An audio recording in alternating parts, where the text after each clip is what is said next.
जी का खालसा वाहिगुरू जी की फतेह। मैं थोड़ी होस्ट रीत कौर न्यूज़ TV 84 ਦੇ ਨਾਲ। ਵਿਊਅਰਸ, ਇਹ ਹਮੇਸ਼ਾ ਮਹਿਸੂਸ ਕੀਤਾ ਗਿਆ ਹੈ ਕਿ ਪੰਥਕ ਧਿਰਾਂ ਦੇ ਵਿੱਚ ਆਪਸੀ ਸਾਂਝ ਹੋਣੀ ਚਾਹੀਦੀ ਹੈ। ਸਾਨੂੰ ਇਸ ਗੱਲ ਦੀ ਖੁਸ਼ੀ ਹੈ ਕਿ ਇਸ ਸੰਬੰਧੀ ਅਕਾਲੀ ਦਲ ਪੰਚ ਪ੍ਰਧਾਨੀ ਜਥੇਬੰਦੀ ਤੇ ਦਲ ਖਾਲਸਾ ਜਥੇਬੰਦੀ ਨੇ ਇਨੀਸ਼ੀਏਟਿਵ ਲਿਆ ਹੈ। ਅੱਜ ਅਸੀਂ ਇਸ ਸਾਂਝ ਬਾਰੇ ਅਤੇ ਹੋਰ ਵਿਸਨ ਮੁੱਦਿਆਂ ਤੇ ਗੱਲਬਾਤ ਕਰਨ ਜਾ ਰਹੇ ਹਾਂ ਹਿਊਮਨ ਰਾਈਟਸ ਦੇ ਐਡਵੋਕੇਟ ਸਰਦਾਰ ਜਸਪਾਲ ਸਿੰਘ ਮੰਝਪੁਰ ਜੀ ਨਾਲ, ਜਿਹੜੇ ਕਿ ਲੁਧਿਆਣੇ ਤੋਂ ਸਾਡੇ ਨਾਲ ਫੋਨ ਲਾਈਨ ਤੇ ਜੁੜ ਚੁੱਕੇ ਨੇ। ਜੀ ਵੀਰ ਜੀ, ਵਾਹਿਗੁਰੂ ਜੀ ਕਾ ਖਾਲਸਾ ਵਾਹਿਗੁਰੂ ਜੀ ਕੀ ਫਤਿਹ। ਵਾਹਿਗੁਰੂ ਜੀ ਕਾ ਖਾਲਸਾ ਵਾਹਿਗੁਰੂ ਜੀ ਕੀ ਫਤਿਹ ਜੀ। ਵੀਰ ਜੀ, ਅੱਜ ਤੁਹਾਨੂੰ ਅਸੀਂ ਵੱਖ-ਵੱਖ ਵਿਸਨ ਮੁੱਦਿਆਂ ਦੇ ਉੱਪਰ ਗੱਲਬਾਤ ਕਰਾਂਗੇ, ਪਰ ਸਭ ਤੋਂ ਪਹਿਲਾਂ ਜਿਸ ਤਰ੍ਹਾਂ ਤੁਸੀਂ ਜਾਣਦੇ ਹੋ ਕਿ ਪਿਛਲੇ ਕੁਝ ਸਮੇਂ ਤੋਂ ਪੰਥਕ ਜਥੇਬੰਦੀਆਂ ਵੱਲੋਂ ਆਪਸੀ ਸਾਂਝ ਦੀ ਗੱਲਬਾਤ ਚੱਲ ਰਹੀ ਹੈ, ਇਸ ਬਾਰੇ ਤੁਸੀਂ ਸਾਡੇ ਦਰਸ਼ਕਾਂ ਨੂੰ ਕੀ ਦੱਸਣਾ ਚਾਹੋਗੇ? ਹਾਂਜੀ, ਜਿਹੜੀ ਇਹੋ ਜੀ ਗੱਲਬਾਤ ਇੱਕ ਲੰਮੇ ਸਮੇਂ ਤੋਂ ਜਿਹੜੀ ਚੱਲਦੀ ਰਹੀ ਆ ਜੀ ਵੱਖ-ਵੱਖ ਧਿਰਾਂ ਦੇ ਵਿੱਚ, ਤੇ ਇਹ ਇੱਕ ਅੱਜ ਜਿਹੜਾ ਅਨਾਉਂਸ ਕਰਨਾ ਅਕਾਲੀ ਦਲ ਪੰਜ ਪ੍ਰਧਾਨੀ ਤੇ ਦਲ ਖਾਲਸਾ ਜਥੇਬੰਦੀ ਨੇ, ਜਿਨ੍ਹਾਂ ਦੇ ਜਥੇਬੰਦਕ ਢਾਂਚੇ ਆਲਰੇਡੀ ਪਹਿਲਾਂ ਹੀ ਭੰਗ ਕੀਤੇ ਹੋਏ ਨੇ, ਤੇ ਉਹਨਾਂ ਨੇ ਇੱਕ ਯਾਨੀ ਕਿ ਇੱਕ ਸਾਂਝੇ ਪਲੇਟਫਾਰਮ ਦੀ ਇੱਕ ਕਾਲ ਜਿਹੜੀ ਆ ਜੀ ਉਹ ਦੇਣ ਦਾ ਜਿਹੜਾ ਕਰਨਾ ਵੀ ਸਾਰੇ ਪੰਥ ਨੂੰ ਆਓ, ਆਪਾਂ ਸਾਰੇ ਰਲ ਕੇ ਸਿੱਖ ਸਟੇਟ ਜਿਹੜੀ ਆ ਖਾਲਿਸਤਾਨ ਵਾਸਤੇ ਆਪਾਂ ਜਿਹੜਾ ਪੋਲੀਟੀਕਲੀ ਐਕਟੀਵਿਟੀ ਕਰੀਏ, ਪ੍ਰੋਪੀਗੇਟ ਕਰੀਏ, ਲੋਕਾਂ ਦੇ ਵਿੱਚ ਜਾਈਏ।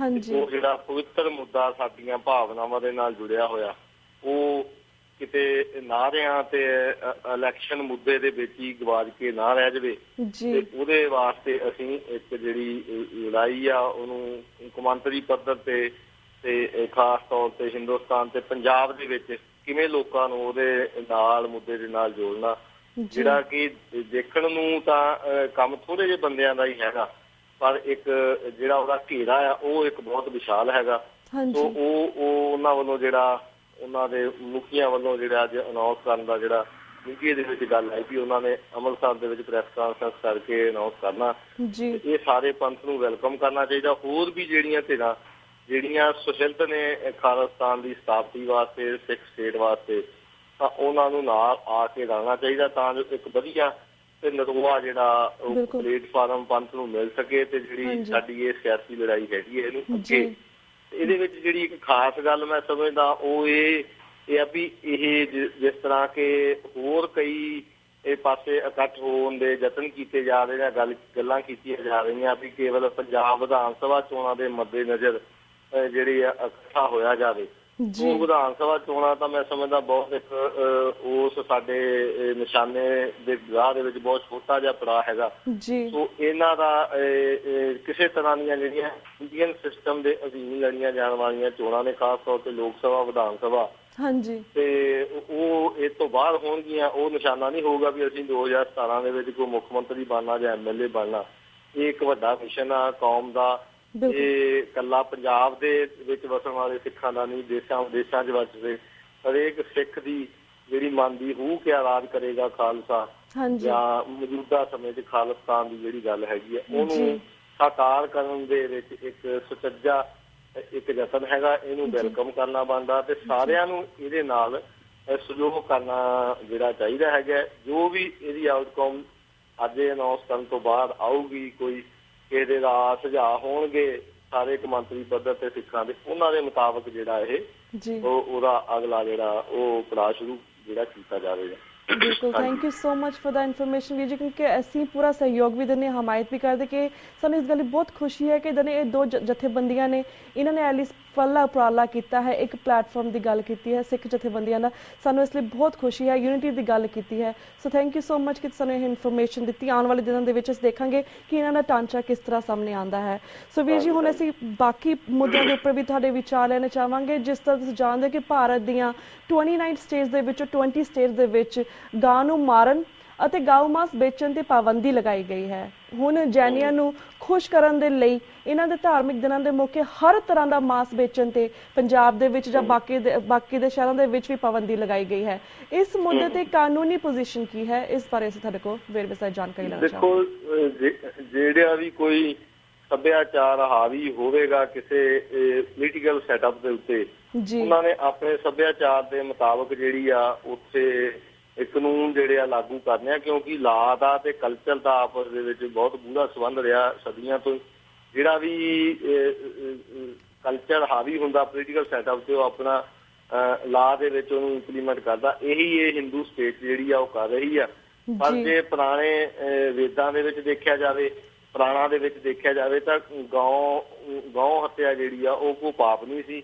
ਗਊ ਮੇਧ ਜੱਗ ਆਪ ਜਿਹੜਾ ਯਜੁਰਵੇਦ ਹੈਗਾ ਤੇ ਉਹ ਜਿਹੜਾ ਦੱਸਦਾ ਵੀ ਕਿਸ ਤਰ੍ਹਾਂ ਜੱਗ ਕਰਨੇ ਆ, ਉਹਦੇ ਵਿੱਚ ਗਊ ਮੇਧ ਜੱਗ ਦਾ ਵੀ ਜ਼ਿਕਰ ਆਉਂਦਾ ਕਿ ਗਾਂ ਦੀ ਬਲੀ ਦੇ ਕੇ ਜੱਗ ਕੀਤਾ ਜਾਵੇ। ਤੇ ਇਹ ਰਮਾਇਣ ਦੇ ਵਿੱਚ ਵੀ ਜਿਹੜੀ ਮਿੱਥ ਦੇ ਵਿੱਚ ਇਹ ਗੱਲ ਆਉਂਦੀ ਆ ਵੀ ਸੀਤਾ ਨੇ ਕਿਸੇ ਟਾਈਮ ਕਿਸੇ ਸਮੁੰਦਰ ਨੂੰ ਕਿਹਾ ਸੀ ਵੀ ਤੂੰ ਜੇ ਮੈਨੂੰ ਰਸਤਾ ਦੇ ਦੇਵੇਂ ਜੀ ਤਾਂ ਮੈਂ ਜਿਹੜਾ ਤੈਨੂੰ ਕਿੰਨੇ ਹਜ਼ਾਰ ਜਿਹੜੇ ਆ ਉਹ ਸੰਡਿਆਂ ਦੀ ਜਿਹੜੀ ਆ ਉਹ ਬਲੀ ਦਊਂਗੀ। ਸੋ ਇਹ ਤਾਂ ਇੱਕ ਪੁਰਾਤਨ ਪਰੰਪਰਾ ਦੇ ਵਿੱਚੋਂ ਸੀ ਵੀ ਗਊ ਮਾਰਨੀ ਨਹੀਂ, ਕਿਉਂਕਿ ਉਹ ਸਾਡੇ ਆਰਥਿਕਤਾ ਦੇ ਨਾਲ ਜੁੜੀ ਹੋਈ ਸੀ ਵੀ ਦੁੱਧ ਉਹਦੇ ਤੋਂ ਲਿਆ ਜਾਂਦਾ ਸੀ ਤੇ ਉਹਦੇ ਬੱਚੇ ਨੂੰ ਖੇਤੀ ਲਈ ਵਰਤਿਆ ਜਾਂਦਾ ਸੀ। ਪਰ ਅੱਜ ਉਹਨੂੰ ਇੱਕ ਪਵਿੱਤਰਤਾ ਦੇ ਤੌਰ ਦੇ ਉੱਤੇ ਲੈ ਕੇ ਆਉਣਾ, ਇੱਕ ਧਰਮ ਦੇ ਚਿੰਨ੍ਹ ਵਜੋਂ ਲੈ ਕੇ ਆਉਣਾ ਵੀ ਹਾਂ ਗਾਂ ਦੀ ਹੱਤਿਆ ਕਰਨੀ। ਗਊ ਜਾਨਵਰੀ ਕਿਉਂ, ਮੈਂ ਕਹਿੰਦਾ ਸਾਰੇ ਜਾਨਵਰਾਂ ਦੀ ਜ਼ਿਆਦਾ ਪਾਬੰਦੀ ਦਾ। ਕੁੱਕੜ ਵਿਚਾਰੇ ਨੇ ਕਿਸੇ ਦਾ ਕੀ ਵਿਗਾੜਿਆ ਜਾਂ ਬੱਕਰੇ ਨੇ ਕਿਸੇ ਦਾ ਕੀ ਵਿਗਾੜਿਆ? ਗਊ ਨਹੀਂ ਮਾਰਨੀ ਤੇ ਕੁੱਕੜ ਤੇ ਬੱਕਰੇ ਮਾਰਨੇ ਆ। ਤੇ ਦੂਜੀ ਉਹ ਤੋਂ ਵੀ ਅੱਗੇ ਗੱਲ, ਇਸ ਅਣਮਨੁੱਖੀ ਸਰਕਾਰ ਦੇ ਵਿੱਚ ਬੰਦੇ ਦੇ ਸਰੀਰ ਦੀ ਕੋਈ ਵੈਲਿਊ ਨਹੀਂ ਹੈਗੀ, ਜਾਨਵਰਾਂ ਦੇ ਨਾਲ ਜਿਹੜੀ ਆ ਉਹਨਾਂ ਦੀ ਵੈਲਿਊ ਹੋਗੀ। ਗਾਂ ਹੱਤਿਆ ਤੇ ਰੋਕ ਆ, ਬੰਦੇ ਦੀ ਹੱਤਿਆ ਦੇ ਉੱਤੇ ਜਿਹੜੀ ਆ ਉਹ ਜਿਹੜੀ ਕੋਈ ਰੋਕ ਨਹੀਂ। ਜਿੰਨੇ ਮਰਜ਼ੀ ਹਜ਼ਾਰਾਂ ਦੀ ਗਿਣਤੀ ਦੇ ਵਿੱਚ ਘੱਟ ਗਿਣਤੀਆਂ ਵੱਧ ਕੇ ਸਿੱਟ ਦਿਓ, ਕਿਸੇ ਦੇ ਖਿਲਾਫ ਕੋਈ ਮੁਕੱਦਮਾ ਨਹੀਂ। ਇੱਕ ਜਾਨਵਰ ਨੂੰ ਮਾਰ ਦਿੱਤਾ ਜਾਵੇ ਤੇ ਉਹਦੇ ਖਿਲਾਫ ਜਿਹੜੀਆਂ ਉਹ ਮੁਕੱਦਮੇ ਦੀਆਂ ਤਿਆਰੀਆਂ ਕੀਤੀਆਂ ਜਾਂਦੀਆਂ। ਤੇ ਇਹੀ ਘੱਟ ਗਿਣਤੀਆਂ ਨੂੰ, ਕੌਮਾਂ ਨੂੰ, ਸੰਘਰਸ਼ਸ਼ੀਲ ਧਿਰਾਂ ਨੂੰ ਦਰਸਾਉਣ ਲਈ ਵੀ ਤੁਹਾਡੀ ਜਿਹੜੀ ਵੈਲਿਊ ਹੈਗੀ ਇਸ ਮੁਲਕ ਦੇ ਵਿੱਚ ਇੱਕ ਗਾਂ ਜਾਂ ਹੋਰ ਜਾਨਵਰ ਦੇ ਨਾਲੋਂ ਵੀ ਜਿਹੜੀ ਘੱਟ ਆ। ਤੁਹਾਨੂੰ ਮਾਰਨ ਦਾ ਕੋਈ ਗੁਨਾਹ ਨਹੀਂ ਹੈਗਾ। ਹੁਣ ਝਬੂਆ ਦੇ ਵਿੱਚ ਬਲਾਸਟ ਹੋਇਆ, 99 ਬੰਦੇ ਮਰ ਗਏ, ਇਹਦੇ ਜ਼ਿੰਮੇਵਾਰ ਕੌਣ ਆ? ਕਿਉਂ ਨਹੀਂ ਇੰਡੀਅਨ ਮੀਡੀਆ ਇਹਦੇ ਬਾਰੇ ਚਰਚਾ ਕਰਦਾ? ਇੱਥੇ ਇੱਕ ਬੰਦਾ ਕੋਈ ਮਰ ਜਾਵੇ ਉਹਦੀ ਚਰਚਾ ਬਿਠਾ ਦਿੰਦੇ ਸਾਰੇ ਚੈਨਲ, ਤੇ ਇਹਦੇ ਉੱਤੇ ਕਿਉਂ ਨਹੀਂ ਜਿਹੜੀ ਆ ਚਰਚਾ ਹੋ ਰਹੀ ਵੀ ਉਹ ਬਲਾਸਟ ਕਿਉਂ ਹੋਇਆ, ਉੱਥੇ ਕੀ ਰੱਖਿਆ ਹੋਇਆ ਸੀ, ਉਹ ਜਿਹੜਾ ਬਰੂਦ ਸੀਗਾ ਜੈਲੇਟਾਈਨ ਤੇ ਉਹ ਕਾਹਦੇ ਲਈ ਵਰਤਿਆ ਜਿਹੜਾ ਜਾਣਾ ਸੀ? ਉਹ ਬੀਜੇਪੀ ਵਰਕਰਾਂ ਦੇ RSS ਦੇ ਨਾਲ ਸੰਬੰਧਿਤ ਬੰਦਿਆਂ ਦੇ ਨਾਲ ਸੰਬੰਧਿਤ ਗੋਦਾਮ ਦੇ ਵਿੱਚ ਪਿਆ ਸੀ। ਇਸ ਤੋਂ ਪਹਿਲਾਂ ਵੀ ਕਈ ਬਲਾਸਟ ਜਿਹੜੇ ਆ ਉਹ ਅਨੇਕਾਂ ਬਲਾਸਟ ਜਿਹੜੇ ਦੱਖਣ ਭਾਰਤ ਦੇ ਵਿੱਚ, ਨਾਰਥ ਈਸਟ ਦੇ ਵਿੱਚ, ਬਿਹਾਰ ਦੇ ਵਿੱਚ ਜਿੰਨੇ ਬਲਾਸਟ ਹੋਏ ਆ ਉਹ ਸਾਰੇ RSS ਦੇ ਨਾਲ ਜੁੜਦੇ ਹੈਗੇ ਆ। ਸੋ ਇਹ ਅੱਤਵਾਦੀਆਂ ਦੀ ਸਰਕਾਰ ਹੈਗੀ ਸੈਂਟਰ ਦੇ ਵਿੱਚ। ਮੋਦੀ ਸਭ ਤੋਂ ਵੱਡਾ ਜਿਹੜਾ ਉਹ ਕਿਲਰ ਹੈਗਾ ਤੇ ਉਹ ਐਜ਼ ਏ ਹਿਟਲਰ ਸਾਰੀ ਜਿਹੜੀ ਆ ਬਿਹੇਵੀਅਰ ਆ ਹੈਗਾ ਜਾਨਵਰਾਂ ਦੇ ਨਾਲ। ਉਹ ਕਹਿੰਦਾ ਵੀ ਹੁਣ ਪਿਆਰ ਕਰੋ ਤੇ ਬੰਦੀਆਂ ਘੱਟ ਗਿਣਤੀਆਂ ਨੂੰ ਅਸੀਮੀਲੇਟ ਕਰੋ, ਜਿਹੜੇ ਨਹੀਂ ਮੰਨਦੇ ਉਹਨਾਂ ਨੂੰ ਐਲੀਮੀਨੇਟ ਕਰੋ ਇੱਕ ਵੱਡੇ ਪੱਧਰ ਤੇ। ਸਿੱਖਾਂ ਦੇ ਖਿਲਾਫ ਅਜੇ ਤੱਕ ਉਹਨਾਂ ਦੀ ਇਹ ਓਪਨ ਜਿਹੜੀ ਪਾਲਿਸੀ ਜਿਹੜੀ ਆ ਉਹ ਐਲੀਮੀਨੇਸ਼ਨ ਦੀ ਨਹੀਂ ਆਈ। ਉਹ ਮੁਸਲਮਾਨਾਂ ਦੇ ਖਿਲਾਫ ਸਿੱਖਾਂ ਨੂੰ ਨਾਲ ਲਾ ਕੇ ਜਿਹੜਾ ਵਰਤਣਾ ਚਾਹੁੰਦੇ ਆ ਜਾਂ ਹੋਰ ਘੱਟ ਗਿਣਤੀਆਂ ਦੇ ਖਿਲਾਫ ਵਰਤਣਾ ਚਾਹੁੰਦੇ ਆ। ਸਾਨੂੰ ਇਹ ਗੱਲਾਂ ਸਾਰੀਆਂ ਸਮਝਣੀਆਂ ਚਾਹੀਦੀਆਂ। ਤੇ ਮੈਂ ਇਹੀ ਕਹਾਂਗਾ ਵੀ ਜਿਹੜਾ ਕਲਚਰ ਹੈ ਹੁਣ ਪੰਜਾਬ ਦੇ ਵਿੱਚ ਤਾਂ ਇਹ ਚਾਹੀਦਾ ਸੀ ਕਿ ਤੰਬਾਕੂ ਇੱਕ ਬੱਜਰ ਕਰਿਆ ਤਾਂ ਦਸਮ ਪਾਤਸ਼ਾਹ ਨੇ ਦਿੱਤੀ, ਦੁਨੀਆ ਭਰ ਦੇ ਵਿੱਚ ਮੰਨਿਆ ਹੋਇਆ ਕੈਂਸਰ ਦਾ ਵੱਡਾ ਕਾਰਨ ਤੰਬਾਕੂ ਤੇ ਪਾਬੰਦੀ ਨਹੀਂ ਲੱਗ ਸਕਦੀ। ਇੱਥੇ ਕੁੱਕੜ, ਮੁਰਗੇ ਤੇ ਹੋਰ ਇਹਨਾਂ ਦੇ ਮਾਰਨ ਦੇ ਉੱਤੇ ਜਿਹੜੀ ਪਾਬੰਦੀ ਆ ਇਹ ਗਲਤ ਆ।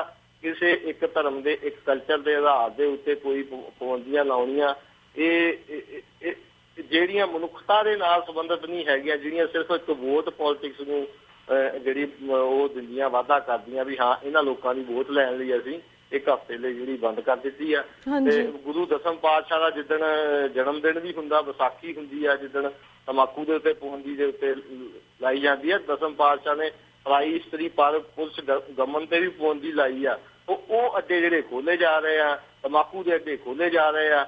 ਗੁਰੂ ਮਹਾਰਾਜ ਨੇ ਕੇਸਾਂ ਦੀ ਬੇਅਦਬੀ ਤੇ ਪਾਬੰਦੀ ਲਾਈ ਸੀ ਤੇ ਨਾਈਆਂ ਦੀਆਂ ਦੁਕਾਨਾਂ, ਸਲੂਨ ਵੱਡੇ ਵੱਡੇ ਖੋਲੇ ਜਾ ਰਹੇ ਆ। ਇਹ ਸਾਰੀਆਂ ਜਿਹੜੀਆਂ ਗੱਲਾਂ ਹੈਗੀਆਂ ਇਹ ਇਸ਼ਾਰਾ ਕਰਦੀਆਂ ਵੀ ਇੱਕ ਜਿਹੜੀ ਆ ਹਿੰਦੂ ਸਟੇਟ ਆ ਇਹ, ਉਹਨਾਂ ਦੇ ਕਲਚਰ ਦੇ ਮੁਤਾਬਕ ਇੱਥੇ ਰਹੋ, ਨਹੀਂ ਤੇ ਤੁਹਾਡੀ ਕੀਮਤ ਜਾਨਵਰਾਂ ਤੋਂ ਵੀ ਜਿਹੜੀ ਘੱਟ ਹੈਗੀ। ਜੀ ਵੀਰ ਜੀ।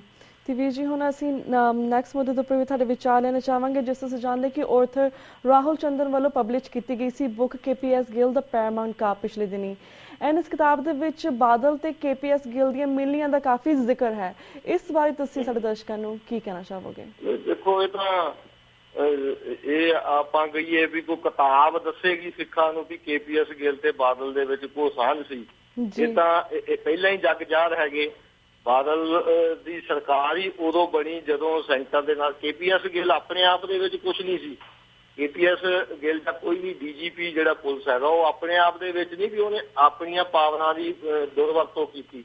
ਉਹ ਜਿਸ ਤਰ੍ਹਾਂ ਉੱਤੋਂ ਸੈਨਤਾਂ ਆਈਆਂ, ਜਿਸ ਤਰ੍ਹਾਂ ਦੀਆਂ ਉਹਨੂੰ ਡਾਇਰੈਕਸ਼ਨ ਆਈਆਂ, ਉਹਦੇ ਮੁਤਾਬਕ ਜਿਹੜਾ ਕੰਮ ਕੀਤਾ ਤੇ ਉਹਦੇ ਵਿੱਚ ਬਾਦਲ, ਬੇਅੰਤ ਤੇ ਸੁਰਜੀਤ ਸਿੰਘ ਬਰਨਾਲਾ ਤੇ ਇਹ ਸਾਰੇ ਜਿਹੜੇ ਇਹ ਕਿਸੇ ਨਾ ਕਿਸੇ ਤਰ੍ਹਾਂ ਜਿਹੜੇ ਭਾਈਵਾਲ ਰਹੇ ਆ, ਇਹਨਾਂ ਨੂੰ ਆਪਣੀ ਸੱਤਾ ਦੀ ਕੈਮੀ ਜਿਹੜੀ ਚਾਹੀਦੀ ਸੀਗੀ। ਸੋ ਇਹ ਕਿਤਾਬ ਦੇ ਵਿੱਚ ਆਉਣਾ ਇਹਦਾ ਇੱਕ ਡਾਕੂਮੈਂਟਰੀ ਪ੍ਰੂਫ ਬਣ ਜਾਂਦਾ ਹੈਗਾ। ਪੰਥ ਨੂੰ ਤੇ ਸੰਘਰਸ਼ੀਲ ਧਿਰਾਂ ਨੂੰ ਜਿਹੜਾ ਇਹ ਪਹਿਲਾਂ ਹੀ ਕਲੀਅਰ ਆ, ਜੱਗ ਜ਼ਾਹਰ ਹੀ ਆ ਵੀ ਇਹਦੀ ਸਰਕਾਰ ਹੀ ਬਾਦਲ ਦੀ ਜਿਹੜੀ 97 ਦੇ ਵਿੱਚ ਕਾਇਮ ਤਾਂ ਹੋਈ ਇਹਨੇ, ਕਿਉਂਕਿ ਇਨ ਬਿਟਵੀਨ ਜਿਹੜਾ ਉਹ ਸਮਝੌਤਾ ਕੀਤਾ ਸੈਂਟਰ ਦੇ ਨਾਲ ਕਿ ਜਿਸ ਤਰ੍ਹਾਂ ਕਹੋਗੇ ਚੱਲਾਂਗਾ ਤਾਂ ਮੇਰੀ ਭਾਈ ਸਰਕਾਰ ਨਾ ਤੋੜੋ। ਇਹਦੇ ਕਰਕੇ ਇਹਦੀ ਬਾਰ-ਬਾਰ ਜਿਹੜੀ ਆ ਸਰਕਾਰ ਬਣਦੀ ਆ। ਇਹ KPS ਗਿੱਲ ਨਾਲ ਤਾਂ ਇਹਨਾਂ ਜਾਂ ਪੁਲਿਸ ਅਫਸਰਾਂ ਦੇ ਨਾਲ ਹੁਸੈਨੀ ਦੇ ਨਾਲ ਉਹਦੀ ਸਾਂਝ ਸੀ ਤਾਂ ਹੀ ਉਹਨੂੰ DGP ਬਣਾਇਆ। ਹਜ਼ਾਰ ਆਲਮ ਦੇ ਨਾਲ ਸਾਂਝ ਸੀ ਤਾਂ ਹੀ ਉਹਨੂੰ MLA ਉਹਦੀ ਘਰ ਵਾਲੀ ਨੂੰ ਬਣਾਇਆ ਤੇ ਪਹਿਲਾਂ ਉਹਨੂੰ ਬਣਾਇਆ, ਉਹਨੂੰ ਅਕਾਲੀ ਦਲ ਦਾ ਮੀਤ ਪ੍ਰਧਾਨ ਬਣਾਇਆ। ਸੋ ਇਹ ਸਾਰੀਆਂ ਸਾਂਝਾਂ ਆਲਰੇਡੀ ਜਿਹੜੀਆਂ ਐਕਸਪੋਜ਼ ਹੋਈਆਂ ਨੇ।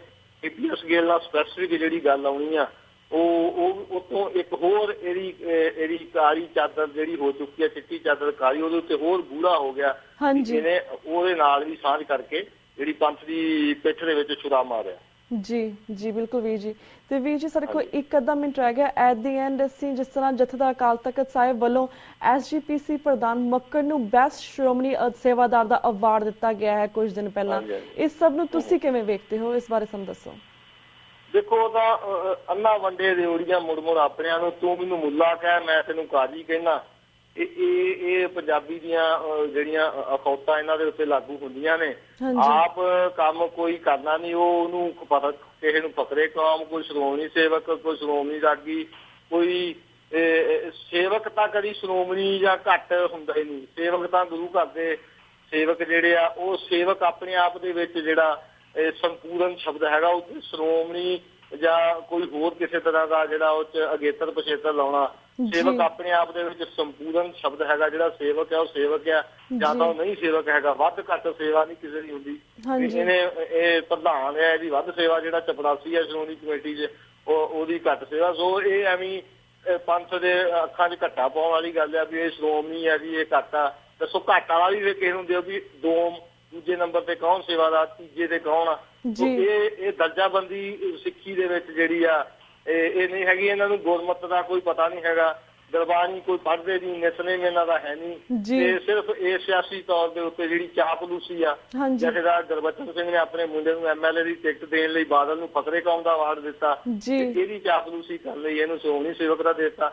ਸੋ ਸੇਵਕ ਸ਼੍ਰੋਮਣੀ ਜਾਂ ਘੱਟ ਵੱਧ ਨਹੀਂ ਹੁੰਦਾ।